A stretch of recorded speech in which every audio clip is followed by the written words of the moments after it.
మహర్షులలో భృగు మహర్షి, వేదాల్లో ఏకాక్షరమగు ప్రణవం, యజ్ఞాల్లో జపయజ్ఞం, స్థిరంగా ఉండేవాని లోపల హిమవత్ పర్వతాన్ని నేనే అవుతున్నానని విభూతి యోగంలో భగవానుడు చెప్పాడు.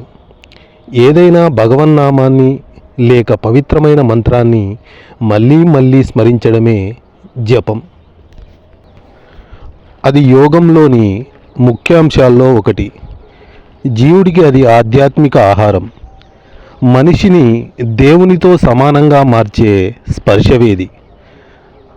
భగవత్ సాక్షాత్కార మార్గంలో మిక్కిలి ప్రయాసతో సాగే సాధకులకు ఊతకర్ర. జపత్తై నైవ దేవతా దర్శనం కరోతి.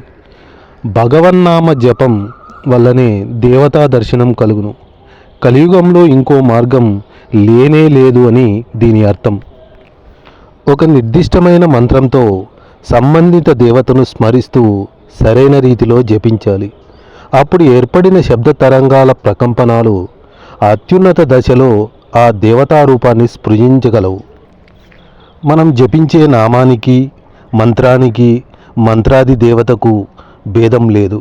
నిష్కామ జపం చేసేవారి హృదయంలో భగవంతుడు జ్ఞానదీపం వెలిగించి అజ్ఞానమనే చీకటిని తొలగిస్తాడు.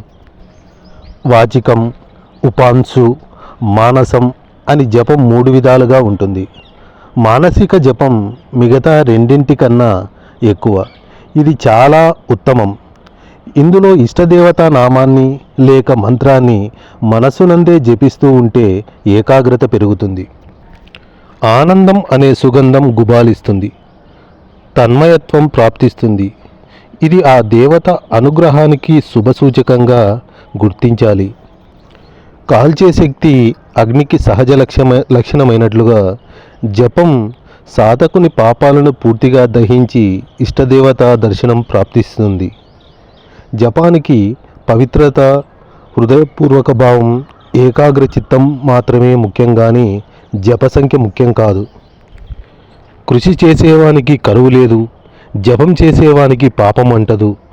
మౌనదారికి కలహాలు ఉండవు, జాగ్రత్తతో ఉండేవారికి భయం ఉండదు. స్తోత్రకోటి సమో జపః అనగా కోటి స్తోత్రాలకు సమమైనది జపం. జపం వల్ల ఎంతో మనశ్శాంతి లభిస్తుంది. సమస్త ప్రాయశ్చిత్తాలలో నామజపమే శ్రేష్టమైనది.